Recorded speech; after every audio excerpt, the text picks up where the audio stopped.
I was sitting in a minimalist cafe in Riyadh recently, the kind with polished concrete floors and specialty pour-overs you'd expect to find in, Shoreditch or Brooklyn. Across from me was a man in his late 50s, impeccably dressed in a traditional thobe, who had spent nearly 30 years in the petrochemical industry. For his entire career, wealth was something you pumped out of the ground. It was. It was physical, heavy, and predictable. And he was telling me with this quiet but really intense focus about how he had just liquidated a massive portion of his family's real estate holdings. When I asked why, he didn't point to a new construction project or some government contract. Instead, he pulls out his phone and shows me a pitch deck for a seed-stage fintech startup. The old way was about extraction, he said, tapping the screen where these complex API diagrams were flashing. This is about creation. And there was a time, barely a decade ago, where a move like that would have been seen as just financial madness in this city. You didn't take creative risks. You parked your capital in oil or land and you waited for the world to pay you. He seemed genuinely electrified by the uncertainty of it all, which was such a stark contrast to the rigid corporate world he came from. But then the conversation took a really interesting turn. A younger guy at the next table, wearing a Tech Hub hoodie, mentioned a recent government-sponsored innovation summit. And the older man's expression immediately shifted from excitement to this weary observational skepticism. He leaned in and he whispered, "The money is the easy part, but we are still fighting the startup theater. Too many announcements, too many red ribbons, and not enough people willing to fail quietly." He started venting about the missing middle of funding and this cultural struggle of moving from a society of top-down mandates to one of bottom-up disruption, and that instantaneous pivot from a veteran oil man's giddy embrace of risk to his deep-seated anxiety about whether the culture can actually keep up with the capital. That really stuck with me. Riyadh has jumped 60 places in the global startup rankings in a heartbeat, and half of the entire region's venture capital is now flowing through these streets. It just leaves you with this haunting question. Are we witnessing a genuine reclamation of the region's ancient intellectual heritage, or is this just a very expensive, very fast-paced performance? And that story, it just captures the central tension perfectly, doesn't it? Perfectly. We have this undeniable success story. Riyadh is dominating the regional scene. It's seeing this massive growth, capturing half of the MENA VC funding. The energy for creation is palpable. Oh, absolutely. But that question our oil man raised, that crucial skepticism about the startup theater, it just hangs over everything. It does. And so the mission for this deep dive is really to figure out if this pivot is fundamentally sound. Is it sustainable? Exactly. The speed and the sheer scale of this economic transformation they're truly unprecedented. And to understand if it's a genuine structural shift, we have to look beyond the impressive headlines. We need to synthesize the hard data, the financial engines, the strategic blueprints with the softer realities on the ground. The cultural friction points. The cultural friction points, the legal constraints, the social dynamics that could either, fuel this change or severely impede it. We're basically analyzing if the country has successfully built the ecosystem that you need for bottom-up disruption, or if all these success metrics are simply a highly effective, centrally planned performance. Okay, so let's unpack that foundation. If the goal is to shift reliance away from state oil revenue toward private market creation, that requires a deliberate, massive capital injection. It's designed to catalyze, not just to spend. You said the money is the easy part, but the scale here is just staggering, and it's backed by a new, really focused mandate. And what's fascinating here is the highly programmatic approach they took. They weren't just waiting for private banks to decide to fund startups. No, they built the market infrastructure from the top down. Right. We have to start with the JEDA fund of funds. The name itself, JEDA, is incredibly descriptive. It means widespread heavy rain. Widespread heavy rain. Exactly. This isn't a small drizzle. It's a deliberate flood. It's intended to create fertile ground across the entire economy. And what does a fund of funds actually do in this context? For a listener who might not be familiar with that structure, why is that such a strategic tool for this kind of transformation? It's a brilliant tool for risk mitigation and building structural depth. JEDA was established by the Public Investment Fund, or PIF, with an initial capital of SAR $4 billion. Which is roughly $1 billion US. About $1 billion, yes. And instead of investing directly into startups, which is very high risk, JEDA invests in other venture capital, private equity, and private debt funds. And this achieves two really critical goals. First, it diversifies risk across multiple fund managers and sectors. Okay, that makes sense. But second, and I think this is more important, it professionalizes and institutionalizes the local VC ecosystem itself. It forces the creation and growth of sophisticated, commercially focused fund managers in the country. So PIF, which is anchored by oil wealth, is effectively using JEDA to teach the private sector how to manage risk capital for high-growth tech.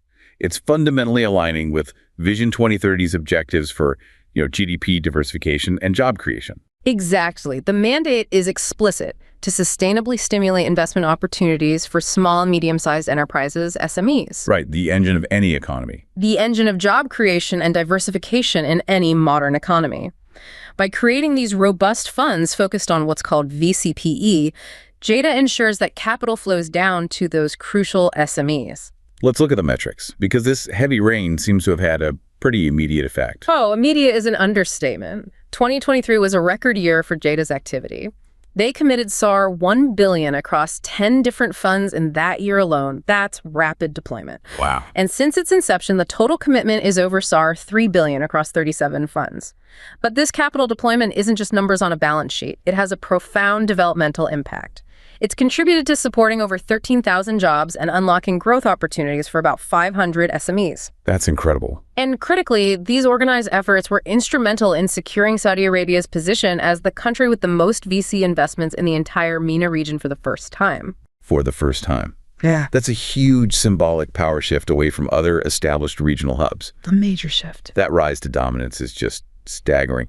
You mentioned that the Saudi Venture Capital Company, or SVC, was launched back in 2018. What kind of growth did that market see in the years right after that? Was it slow and steady, or did it just explode? It exploded. The growth curve is almost vertical. I mean, the VC funding deployed into Saudi startups grew 21 times in 2023 compared to 2018. 21 times. 21 times. To put that into perspective, that's a compound annual growth rate of 85% for the total amount of VC funding. That's just a number that's hard to even process. It is. We're talking about moving from a mere SAR $244 million in 2018 to SAR $5.2 billion, or about $1.4 billion deployed in 2024. Wait, $1.4 billion deployed in 2024 alone? That confirms Saudi Arabia's position as the most funded market in MENA for the second year in a row. Correct. And that single figure captures 40% of the total MENA VC funding deployed in 2024. 40%.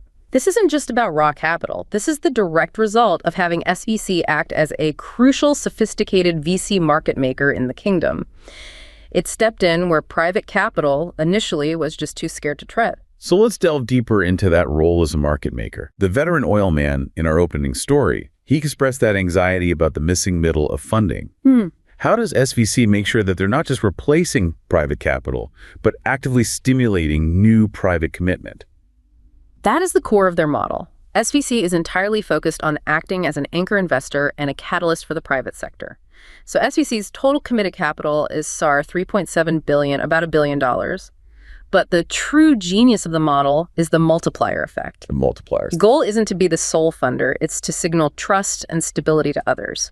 And we see that SVC's anchor investment has stimulated a 3.9x investment commitment from the private sector. A 3.9x multiplier. So for every dollar SVC commits, private partners are coming in with almost $4 alongside it. Precisely. That translates to SAR $14.4 billion or $3.8 billion committed by private partners. And that is the difference between simple government spending and true sustainable market creation. It shows that the private sector sees stability, opportunity, and a reliable partner in SVC. And this mechanism is key to countering that missing middle anxiety because it draws in private players who might otherwise remain skeptical of these early stage, high-risk ventures. So beyond the sheer capital, what else is SVC doing to professionalize this environment and move it beyond that startup theater fear? Right. Because the oil man's complaint was about culture and capability, not just cash. A really important point. And they are heavily invested in human capital development, which is absolutely vital for long-term sustainability. SVC actively develops the ecosystem by providing these extensive educational programs, partnering with, huge global institutions like the Stanford Graduate School of Business and the London Business School. The best of the best. Right. And these programs are designed to train local fund managers, investment officers, and entrepreneurs in global best practices. They also support data infrastructure, commissioning market insight reports to ensure data-driven decision-making, which is essential for transforming a nascent market that might rely on gut feeling into a truly professional investment landscape. And the proof, I guess, is in the broadening investor base. Absolutely. The number of active investors in Saudi startups has increased 3.4 times. It soared from just 34 in 2018 to 114 in 2023. That's a huge jump. And that expansion confirms a professionalizing and diversifying investment landscape. It's not just a handful of large state funds anymore. It's a growing cadre of experienced venture capitalists and institutional players. So the capital is undeniably moving away from traditional resource-based sectors. Where exactly is this $5.2 billion flowing? What are the hot sectors? Well, the capital's flowing across these high-growth modern sectors, and that indicates a very clear strategic diversification. Fintech is foundational. It's attracting massive investment, just like you saw in the opening anecdote with the oil man startup. Right. But it's also heavily weighted toward e-commerce and retail digitizing consumer access, transport and logistics, which is critical for linking these vast geographic spaces. Cybersecurity essential for defending this rapid digital shift, enterprise software improving corporate efficiency, and healthcare addressing public needs. So this strategic mix is really the clearest signal that the economy is being restructured around high-value, digitally enabled industries. That's the plan in action. Okay, so if we were to summarize this first part, it seems the success of the financial foundation is, well, it's undisputed. The government, through PIF, JEDA, and SVC, has acted as a sophisticated catalyst, successfully mobilizing private capital through these structural programs and achieving stunning growth metrics. That is correct. The infrastructure and the capital are there. They've built the engine. The next step is understanding the strategic thought process that guides where all that capital is deployed. We need to look at the blueprint for the entire city. So now we transition from the money to the strategic thinking that directed it. Vision 2030 is the blueprint, and Riyadh is the primary construction site.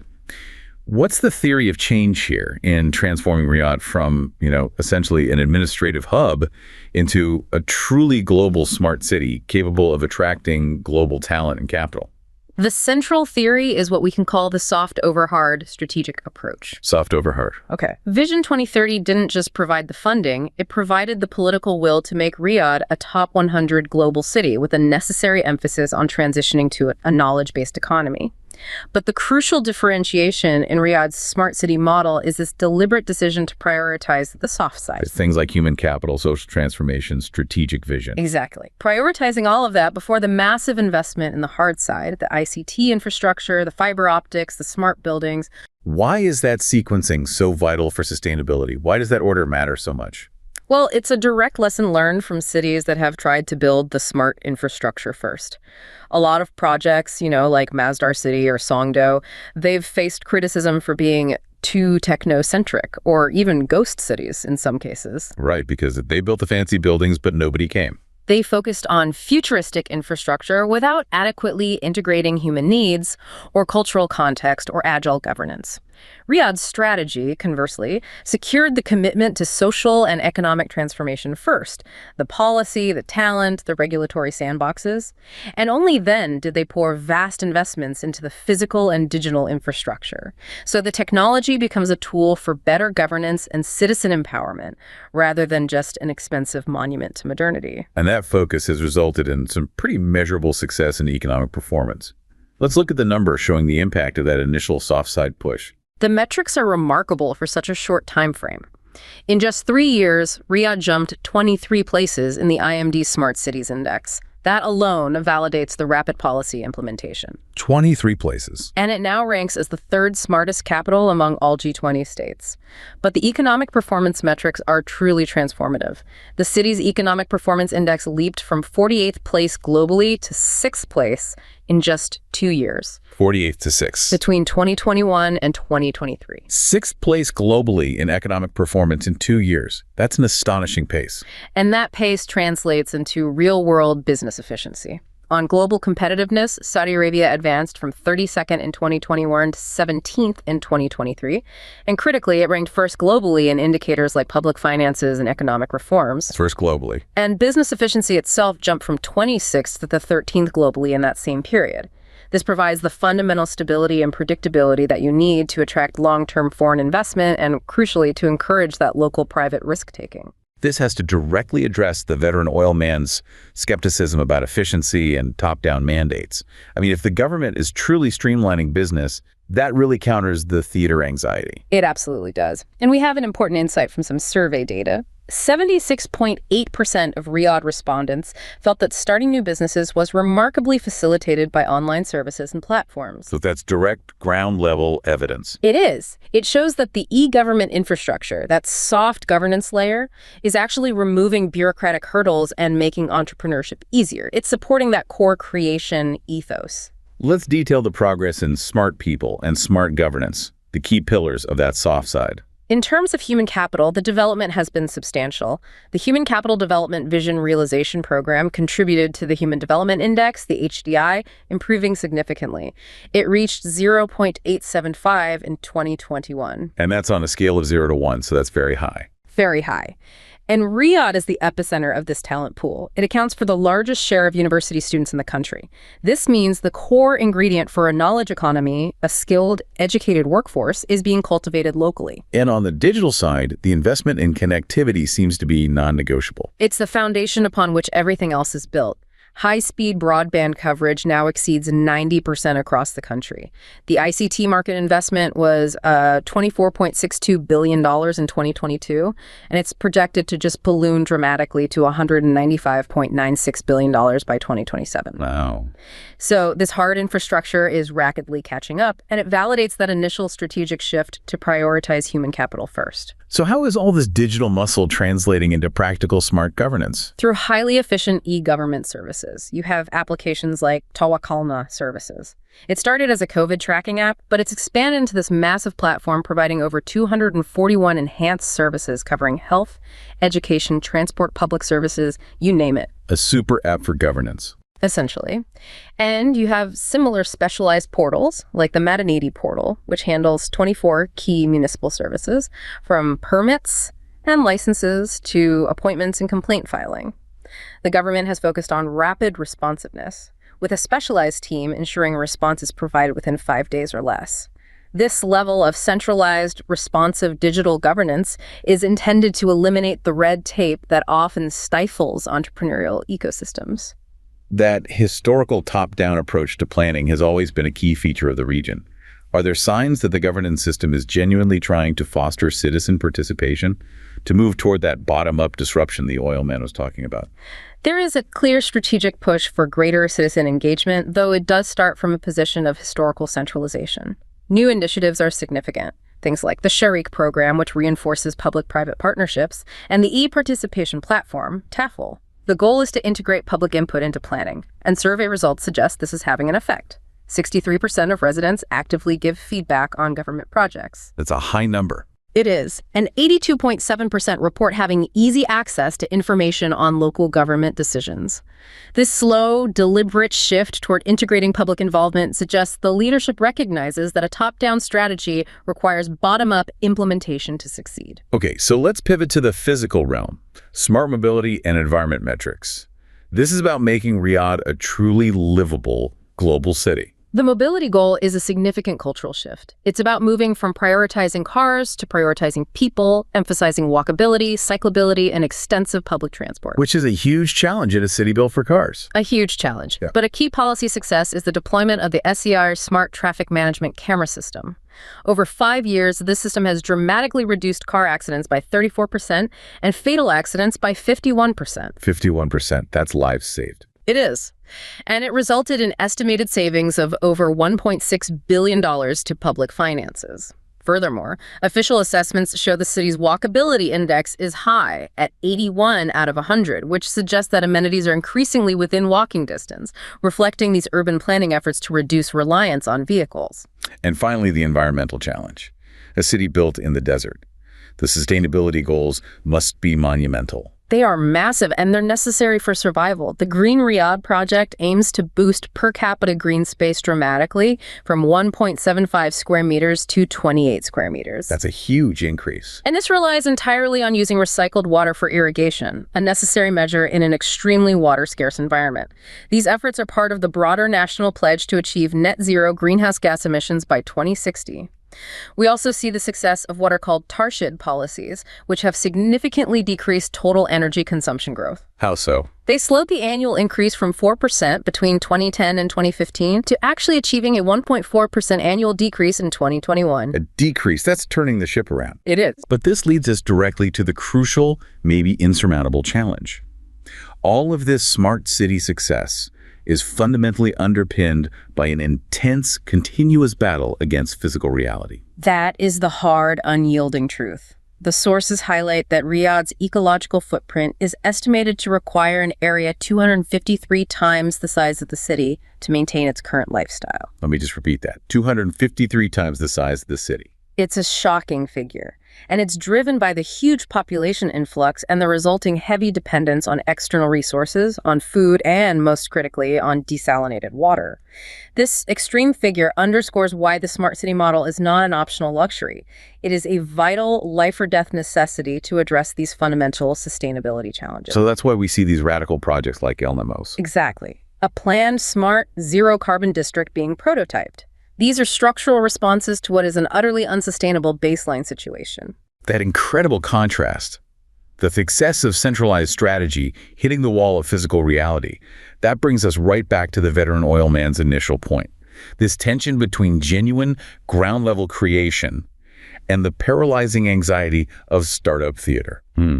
So before we dive into the cultural friction, let's showcase the native disruption that proves the capital injection is actually working. These are the tangible results of that ecosystem investment. We're seeing local entrepreneurs solving specific local pain points that imported technology often ignores. We see foundational tech being built by companies like Lean Technologies. They aren't an application, they are building the open banking rails for the entire Middle East. So plumbing. The digital plumbing, exactly. They're providing the secure API layer that allows local fintech apps to connect with banks and process transactions. It's crucial foundational work that already powers major regional players like Tabby and Tamra. So they are selling the shovels during the gold rush. What about enterprise solutions for businesses that are, transitioning to digital for the very first time? We have several excellent examples in that enterprise B2B space. ReachWare specializes in automation and systems integration, which is essential for businesses making that initial leap to digital. They help sync disparate software systems, logistics, HR, customer service, that might otherwise just be siloed and not talking to each other. Okay. And then there's CERI, which addresses a classic emerging market fragmentation problem, digitizing the wholesale market. CERI connects small retailers, the local corner shops, the cafeterias, directly to suppliers via a B2B marketplace. So it cuts out the middleman. It replaces manual transactions, phone calls, and middlemen with a few taps. And that accelerates efficiency dramatically at the grassroots level. And what about services tailored specifically for the Arabic-speaking user base? That's where local knowledge provides a huge advantage. That intimate local context is key. Lucidia uses AI specifically to monitor and analyze massive volumes of Arabic language online chatter for customer experience and sentiment analysis. Something a generic Western AI model would probably struggle with. They struggle immensely with dialect and context. Lucidia allows businesses to decode digital sentiment accurately. Then in healthcare, you have Mawidi, which provides Arabic-first telemedicine.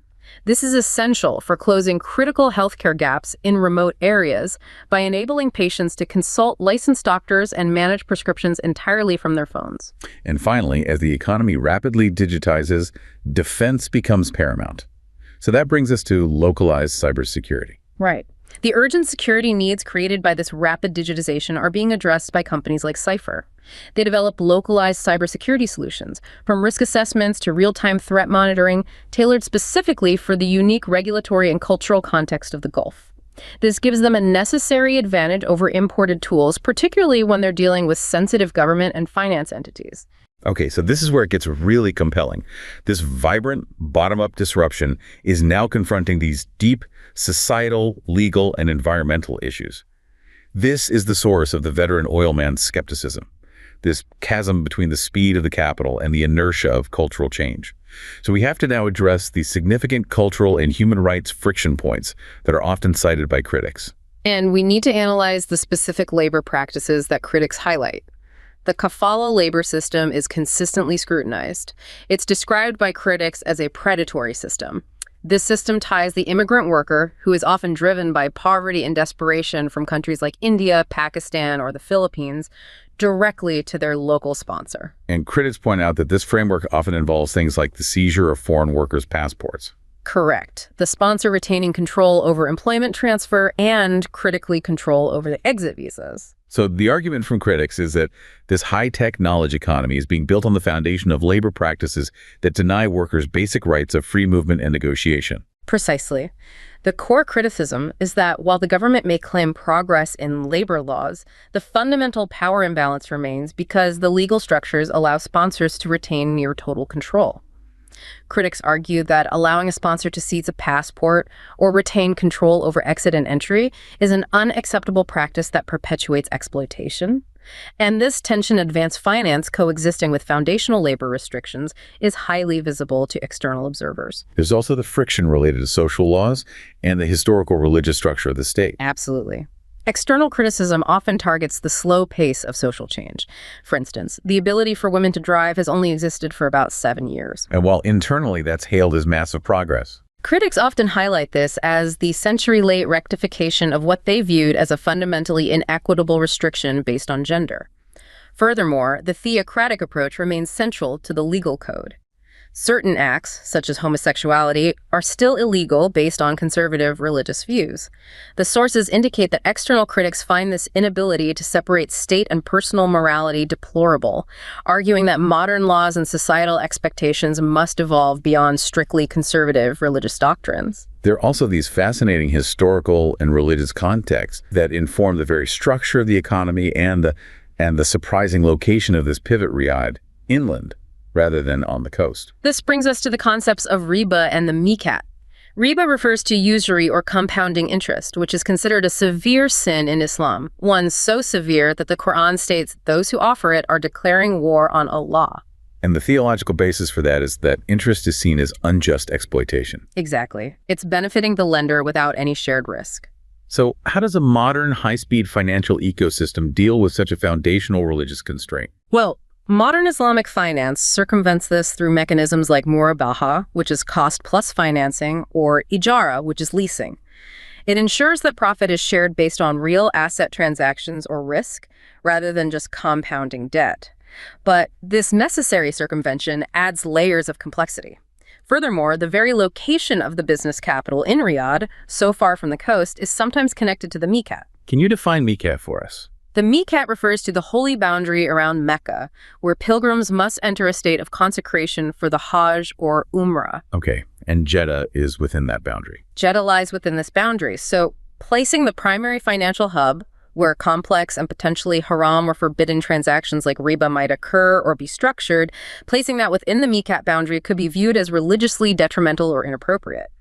Keeping Riyadh as the distant business capital away from this holy boundary potentially eases the concerns of the ulema, the religious scholars. So the choice of Riyadh isn't purely economic or geographic, but a factor of historical context, the ruling family's origins, and this religious deference. We mentioned the extreme environmental challenge earlier. Let's connect that back to these foundational cultural and political structures.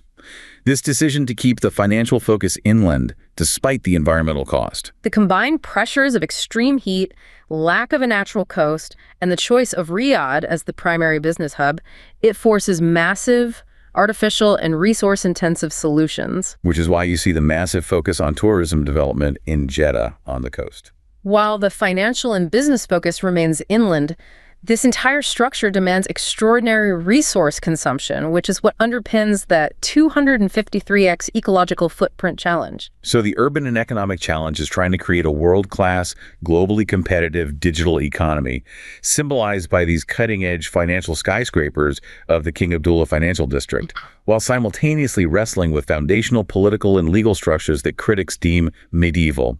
This is the conflict the oil man observed. It is. The rapid advanced financial city risks being perceived as a Potemkin city, a facade of modernity built over this enduring systemic tension. Exactly. The question of sustainability doesn't just rest on water recycling. It rests on the political and cultural will to make the foundational changes necessary to truly empower bottom-up disruption changes to the labor system, social openness, and the relationship between religion and commerce. So to conclude, we've really dissected the duality of Riyadh's pivot.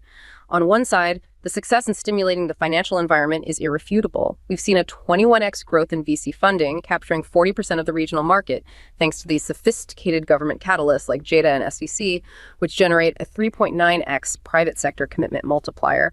And strategically, the city model is cleverly built on the soft side first, prioritizing human capital and governance, which has successfully produced genuine native tech companies solving critical local needs, from open banking rails to Arabic AI platforms. That successful implementation of centralized capital and strategic vision, the undeniable power of oil wealth funding this massive creation engine, it's a triumph of large-scale, directed economic planning. But the true long-term test of this transformation rests on the other side of that dual reality. The scale of the money and the ambition of the vision are matched only by the scale of the cultural and political friction still required to shift.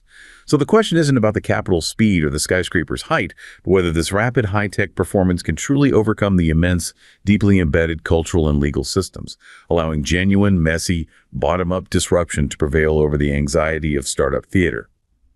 The longevity of Riyadh's economic reinvention ultimately depends on the speed of its social evolution.